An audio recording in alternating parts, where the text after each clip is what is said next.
Hello, everyone, and welcome back to District Baseball. I am your host, Trey. You can follow me on Twitter at Reverse, 2R's, 2S's, and you can follow the show at District BSB. We had a 3-3 week in Nats baseball, and, it kind of makes sense when you look at the opponents. You have the Dodgers, who are the defending champion, best team in the league, and the lowly Miami Marlins. You would expect probably a Dodgers sweep or losing that series and taking care of business in Miami. Of course, it did not happen that way at all. The Nats beat the Dodgers 2-1 and lost to Miami 1-2. And like I said last week, if you tuned in, the series that would be more important to see where this team currently is was that Miami series. And I think that held true. So we're going to start with that one. We're going to start negative this week. Last week I started positive because there was more negative stuff to talk about. This week, starting negative because I feel like there's more positive stuff to talk about. But let's go ahead and get all the angst out of the way. The Nats lost a series to Miami. The Miami Marlins should not be a team that this team is losing to at any point. But especially coming off a great series against the Dodgers, I expected more from the team in this one. I will say, I think I might have been wrong about the Marlins.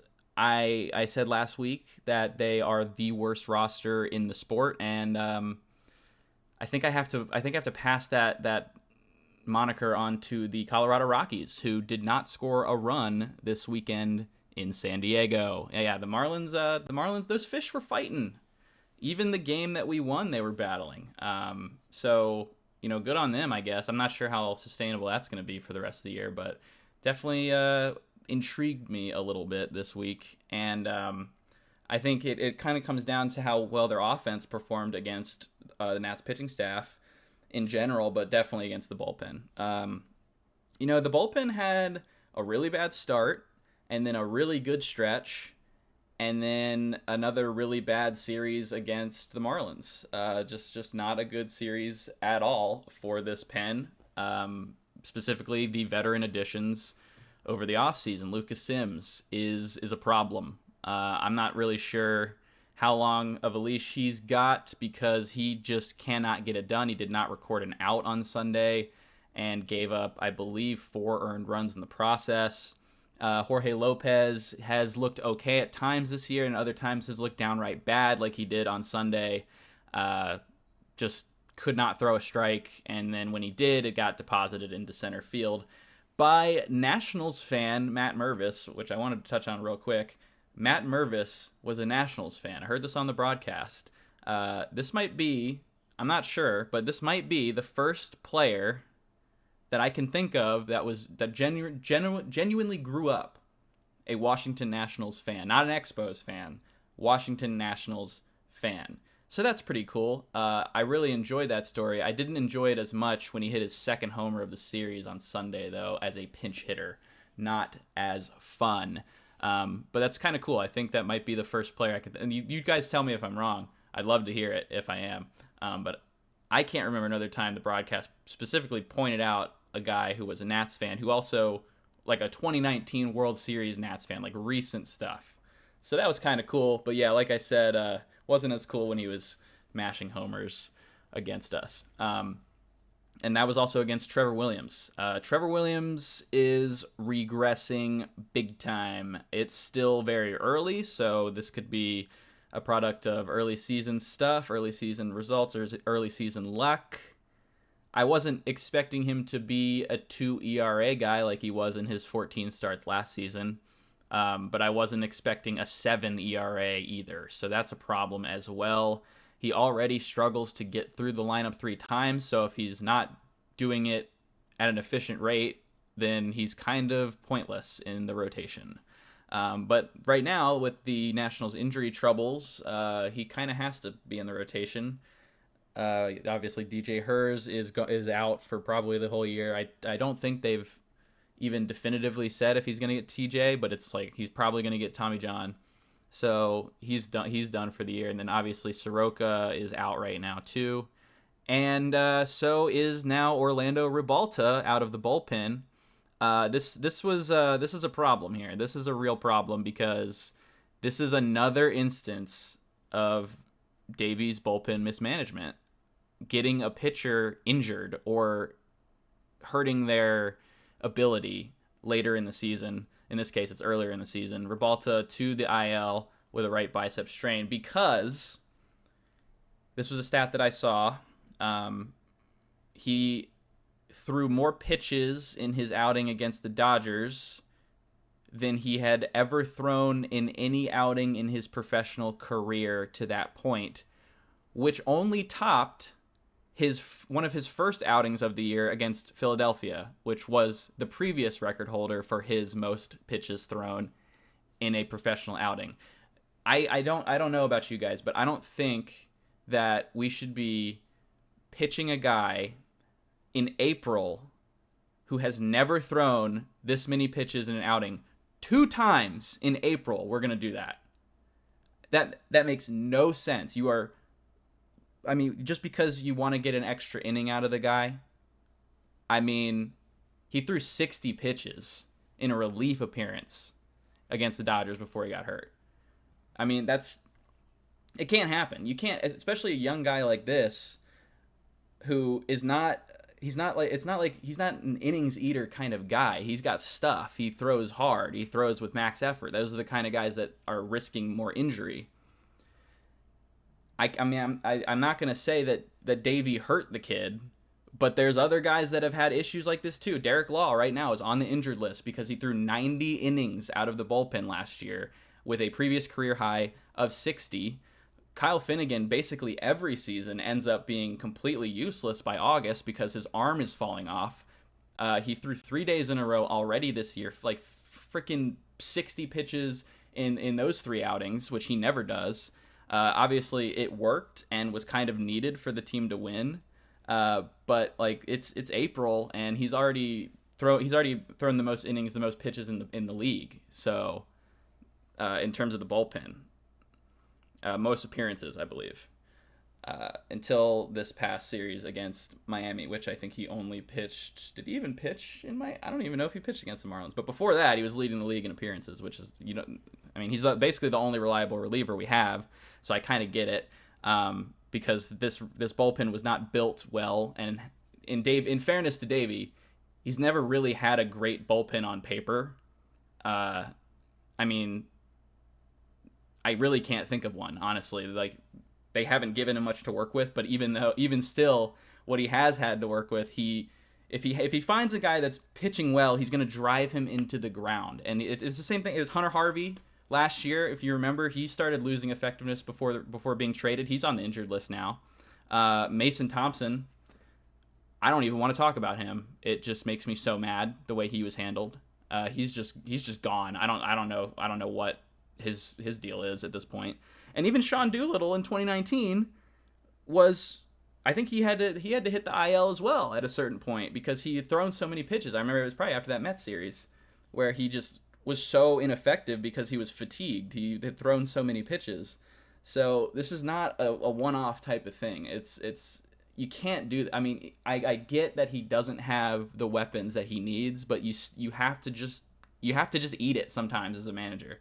Like, especially when you have a bullpen like this, like, you have to play every guy, and sometimes they're going to suck. And that's kind of been the case because I believe there's only 1 Nationals or 2 Nationals relievers with a sub-5 ERA right now. So it's not entirely Davey's fault, but like, this is still a problem. It's been a problem for 5 years. That's the issue. Last but least, in terms of the negatives, CJ Abrams is hurt, out with a hip flexor strain, which sucks, and Dylan Cruz still struggling pretty big time. He's gotten some hits, but no extra base hits, still striking out. Defense has been good, though. And then lastly, actually, I forgot about this. Base running. The Nationals are 28th out of 30 in BSR, despite being top 10 in stolen bases, which means we are getting thrown out on the bases a lot. Not stealing, but on other plays, especially getting thrown out at home because Ricky Gutierrez is maybe the worst third base coach I have ever seen in my life. I do like, especially for this team. We thought Bob Senley was bad. I would love Bob Senley back right now compared to Ricky Gutierrez. I don't know what this guy is seeing.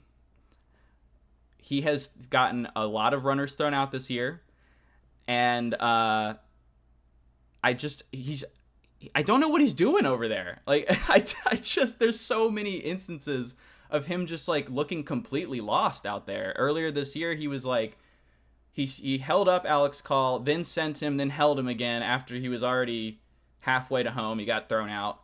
And then Ruiz yesterday, I believe this was Sunday, Ruiz perfectly reads a looping line drive that's going to fall. Like, he reads it perfectly. He's going to score easily. And Ricky Gutierrez tried to hold him up. Ruiz didn't even look at him. He read it so well, he didn't even look at him. He scored by 3 steps. He was so safe. Ricky Gutierrez tried to hold him. I was I was just laughing. Because I was just like, how do you have one job? It's not necessarily true. He probably has other jobs as well. But like, in that, when you're the third base coach during a game, you have one job. Don't get the runner thrown out at home and send the runner when they're gonna score. Oh man, that one's more funny than anything, just because like the players are just ignoring what he said. Like, they know, I swear, they know. They just don't even look at him anymore. And every time they don't, Franny says something on the broadcast like, "Pick up your third base coach." I'm like, why? Why would you pick up your third base coach when he doesn't know what he's doing? Ruiz totally ignored him and scored by 3 steps. That was cracking me up. Ruiz, who's not fast, he read the play perfectly. He was like all the way to third base, like as it was dropping. He was gonna score so easily, and Ricky Gutierrez tried to hold him. Oh, it was unbelievable. If you could find that clip, it's a good laugh. But yeah, that's all the negatives out of the way. It was mostly a good week in Nats baseball for the team overall. You know, the team went 3-3, but I would say 2 of those losses were on the back of the bullpen, and there's just nothing you can do about that as a full roster. The bullpen's volatile, and it wasn't built well. So we kind of have to look at the actual lineup, which has been great this week. I had my complaints during the first week about the amount of strikeouts and the lack of on-base percentage. I mean, they flipped a switch and completely fixed that. Still striking out more than they were last year this week, which is fine because they were like really low in strikeout rate last year and didn't hit any homers. Didn't hit as many homers this week either, but they got on base. They led the league in on-base percentage this week with a 361 on-base percentage as a team over the week. So that was the big difference. When they hit 6 homers this week, which was lower. But when they hit those, I believe most of those homers, if not all of them, were with runners on base. James Wood, I believe, with 3 or 4 of those homers in that time, was the main culprit for that. But let's go actually to Keibert Ruiz first, because he has been the best player on the team so far as a whole. His offense has looked amazing. Every single thing he hits, every ball that he puts in play is a rocket line drive. Line drive. Line drive. Line drive. Line drive left field. Line drive center field. Line drive right field. Line drive as a righty. Line drive as a lefty. Line drive, line drive, line drive. Every single time. When he hasn't been walked, I believe he had 3, count them, 3 walks this week. Which, I mean, I don't know about you guys, but I think that might be a record for Keibert. Actually, his most impressive game of the entire week for me was the game he walked twice. Because which was against Miami, I believe, on Friday. He was hitting third, and you know, Edward Cabrera, who was the pitcher, I believe, if this was Friday, has had his issues with walks. So Ruiz played it patient, and I think that shows a little bit of maturity, recognizing that, hey, I'm hot right now, I'm seeing everything, I can go out of the zone and get hits. But that's not what the team needs. The team needs me to see pitches and get on base. And he did that. And, you know, I don't mind him swinging a lot. I don't even mind him swinging a lot when on pitches near the strike zone. My problem comes when he starts swinging at pitches that are not even close on non 2-strike counts. 2-strike counts, I don't mind him going way out of the zone trying to make contact. It's 2 strikes. He's a contact first hitter, bat to ball guy. He wants to swing and put the ball in play and not strike out. So I don't mind it with 2 strikes. The problem comes when he starts doing it on 0-0 counts. Like, he's just made up his mind that he's going to swing. He's done that less this year. It's not completely eliminated, but he's done it less this year, and he's been way, way better from the right side. I really think that makes or breaks Ruiz's season is if righty Ruiz is real this year, then he's in for a big offensive year, because it's clearly been the weaker side of his game for his entire career. And defensively, he's held up. I mean, framing wise, I've just given up on him being good at that. It's not going to happen. He's just not good at it. But he's throwing runners out, which is that if you can't frame, you got to be able to do something defensively, and throwing runners out is definitely a good thing to do. He's been pretty good on that side of things, which is making up for the framing issues, because, man, he's just not good at it. It's just not going to happen. I don't know, until we maybe get a new coaching staff in there.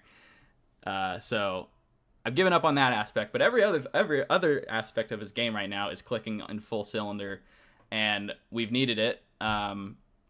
Although not as much thanks to James Wood, who is ridiculous. And if I'm the Nats and I see that home run he hit in Miami the other night, opposite field, 21-degree launch angle, 400 feet, I'm picking up the phone before it even lands and getting an extension done as quickly as I possibly can. It's not every day that you make a trade. You trade Juan Soto, who is essentially Ted Williams in the modern age, and you get back a player who might be just as good as him. You don't get those kind of players twice. You cannot let him walk in free agency. Get on the phone, get it done. Pay him a lot. Give him more than you would another player of his age in a pre-ARB contract, because first of all, he's probably going to need it. He knows how good he is. Secondly, who cares if you slightly overpay for his ARB years? If he ends up being the guy, he's such a mature hitter already. His plate discipline is ridiculous. He knows how pitchers want to approach him. He knows they're scared to approach him because he can hit the ball out anywhere, on any pitch. I mean, once he gets his strikeout rate down, to like 25%, he still strikes out a little too much. Sky's the limit. And he's ridiculously fast. He has multiple bolts this year, which means he ran first to third. He has multiple bolts this year. Which means he's run home to first at 30 feet per second multiple times. He beat out a routine ground ball to second base the other night, which he might have actually been out, but they couldn't overturn it, so he was safe in the scorebook, although, like I said, I think he might have been out. But just to make that even a play, which he did again the next night, they actually did get him out, but it was the same thing. It was a fire drill on a routine chopping ground ball to second. That combination of discipline and speed and power at his age is just it's unheard of, except that you kind of had it once. I mean, Juan Soto's not fast, but you know what I mean. So now this is the second time you've gotten a player like this. You got to lock him up. Has to be done. Has to be the main priority. Just like everyone's been giving the Pirates crap for not trying to extend Paul Skeens, rightfully so. They need to be on our ass. The media needs to be on our ass for not trying. If we don't try and extend James Wood, at least by next offseason, at least try. If you give him an offer, at least. But this kid is unbelievable. He's gonna be one of the best hitters of his generation, and I mean, you could hear it. if you saw the Miami Marlins broadcast, I saw the clip going around. They were blown away. They're the Marlins broadcasters. They sit in that stadium half the games per year and watch every guy come through there, every single one. There's no scheduling issues now where you don't get to see American leaguers in your ballpark. Everybody's coming through your ballpark, and they were in disbelief. They've seen all the best players come through there. Disbelief. They could not fathom someone hitting a homer at that launch angle to that part of that ballpark. And James Wood did it on a pitch that was inside. He's just like, it's unbelievable. It's truly, I was blown away when that homer was hitting, when he hit that. I can't even get my words out. I'm still thinking about how ridiculous it was. So yeah, that's the priority right now. You don't sign anybody else. If you sign him, I will not be completely happy, but I will forget some of the things that you've done to piss me off in the past. Let's just say that. Get it done, please. Just like the offense. Just like the offense has been getting it done. This team is hitting right now, like I said, first in on-base percentage this past week. That brings them up to 9th in baseball in WRC Plus rankings in the sport, top 10. Pretty good. And I love, you know me. I've been clamoring for a more patient approach for last year during the season, the year before that as well, where the Nats had wanted to be a contact first speed team.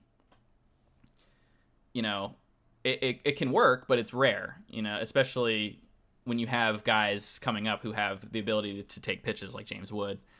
You trade for a guy who has the ability to take pitches in Nathaniel Lowe, and having other guys step up and take some walks like Ruiz here and there, CJ here and there is also a big deal. Just seeing pitches, that's the one thing that I've noticed about the team this past week. Seeing pitches, seeing strikes. I mean, sometimes you got to take strikes. If you swing at a strike, I'm not going to be that mad about it. But, you get a 2-0 count, you don't get the fastball you're looking for, just take it. It's not a big deal. Get another pitch. I feel like this team's been a little too eager to swing at pitches in the zone just because they're in the zone. But not this past week. I felt like they got their pitch, and that was a big difference maker in the offense this week. They were third in runs scored over this week against the Dodgers, who are, I know we didn't get their best pitchers, but they're still the Dodgers. So that still is an accomplishment, I think. All right, so we're pretty much getting into the more fun stuff at this point here at the end. Nathaniel Lowe, I just mentioned him.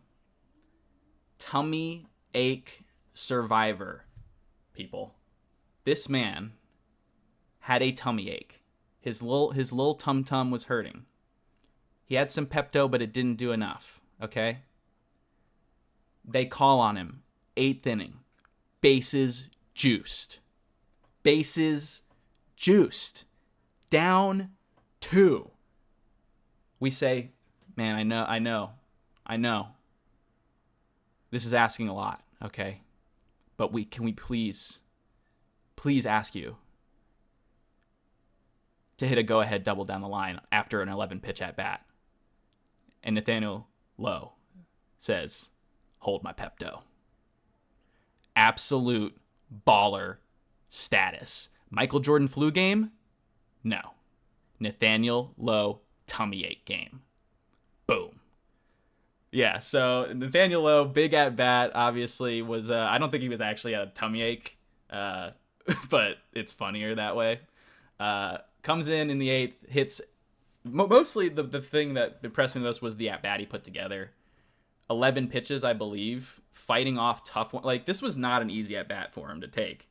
I believe, who was the pitcher actually? I can't remember who the pitcher was off the top of my head. I don't know, honestly. Even watching the Marlins this week, I still couldn't name half their roster. So, sorry, but a lot of no names on that team. Which is, they kicked our ass, so good for them. They deserve it. Maybe I should learn. Maybe I should get learned. But yeah, that Nathaniel Lowe at bat was really impressive. Just snuck it down the line. Fair. I think it hit the chalk actually. So that was we needed that win. Apparently, I didn't think so at the time. I was like, all right, we lose this game, whatever. Come back. We got 2 more games. Beat them, those 2, easy. Nope, was not easy. But we got that win that night, so that was cool.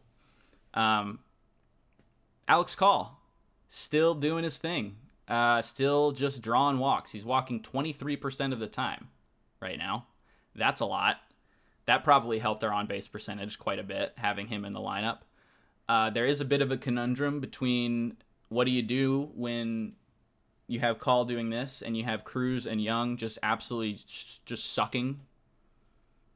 But right now I'm just going to look at the good numbers. I'm going to say you got to keep giving Alex Call playing time. I know that this is probably fake. He's done this before in April. But, until he starts taking bad at-bats, you can't take him out of the lineup. He's put together a great at-bat pretty much every single time he stepped up to the dish this season.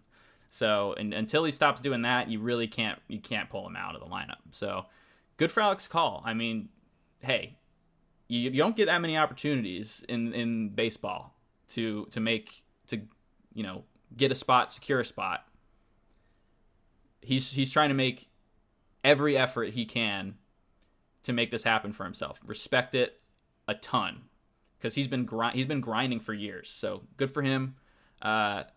Keep doing what you're doing, man. I mean, shit, if you walk 23% of the time, you're gonna play. So, and he's been pretty damn good defensively as well. So, yeah, okay. So, and then the last thing I want to talk about before we get into the series previews. Luis Garcia. So I put this in the positive category, which you would kind of be confused about maybe if you looked at his numbers because they're not that great. But if you've watched him play, if you watched him hit this year, it seems like he's close. Like his numbers aren't good, but watching him play, he's hit a lot of line drives. Some pulled fly balls that were not homers that might have been homers if it was a little bit warmer outside. He's had, I think, like 4 of those to the warning track that just couldn't quite get over, that were probably killed by some cold weather. Had one just foul in Miami that was easily home run distance. And he's put in some clutch at-bats. He's had a couple sac flies this year that were absolute rocket lineouts directly to the center fielder, so what are you going to do about that? So I think he's a little different than like Paul DeJong. I think Luis and Paul DeJong probably have similar numbers right now. But DeJong is striking out like 50% of the time. Luis is striking out like 14% of the time. He's seeing pitches. He's putting good swings on balls that haven't dropped in. So I'm not worried about Luis. I feel like he's going to come around once some of those balls start dropping in. Weather gets a little warmer for him and helps. He's had trouble getting the ball over the fence in April before. So I'm not really that concerned. I feel like it's going to come for him sooner rather than later, excuse me. So, now that we're past all of the stuff from this past week, let's go ahead and get into some previews for the coming week. This is an important week of Nats baseball because you got 2 teams that suck. You got 2 teams that might be the 2 worst teams in baseball right now, and you got to win. You got to go 5-2 this week because you got the Pirates and Rockies. The Pirates are 5-11, and they might have the worst offense in baseball. They have 2 players, I believe Joey Bart and Andrew McCutchen are the only 2 players right now who are qualified with a WRC plus over 100, which means over average. That's not even that good. That's just average. Pitching has kept them in some games, but not a ton. Honestly, they've been kind of getting destroyed for the most part, and we need to continue that trend. We will have a 4-game series with them, and Paul Skeens will be pitching in Game 1 tonight. So I guess if we're going to lose one of them, it better be tonight and not the other 3. So, Paul Skeens obviously very good. He could throw a gem. Not much he could do about it. But at the same time, they can't score either. So our pitching staff has to put up or shut up, Nats bullpen versus Pirates offense is a movable object versus a stoppable force. So which one will win will be the deciding factor of the series, perhaps. Although our offense should be able to handle their starting pitching besides Skeens. And even then, he didn't have a great last start either. So potentially a way to score some runs against him. And then you got the Rockies, who are, like I said earlier, I think have taken my crown, if you will, for worst team in baseball. They are 3-12. They did not score a run against the Padres the whole weekend, not one. They can't pitch, they can't hit, they can't really do anything right. You got to beat them. So it's pretty simple. Go 5-2 this week to prove that you're different. To prove that Miami series was a one-off and that maybe Miami is better than we think. Okay? Because otherwise we just kind of feel like the same team. We beat the Dodgers last year too. We beat the Dodgers, honestly, a lot, considering the rosters we've had in the past 5 years. And that hasn't proven to make a difference in terms of playoff contention. It's beating the teams you should beat. We didn't do it against Miami. Got to do it against Pittsburgh and Colorado. Have to. There's no other choice. You go 4-3, you feel like you're losing. 5-2 at least. That's what I'm saying. Anyways, that would be the end of this week's episode. Stay tuned. Hopefully we'll have a very, very fun week for the Nats, and we won't be disappointed afterwards, and I can come on here next week and just talk about all the good things we saw against the Pirates and Rockies. I am hopeful because I feel like we are better than these two teams. We should have a chance to have a really good week for Nats baseball. But until then, we will see you guys in the next episode. Let's go baseball. Peace.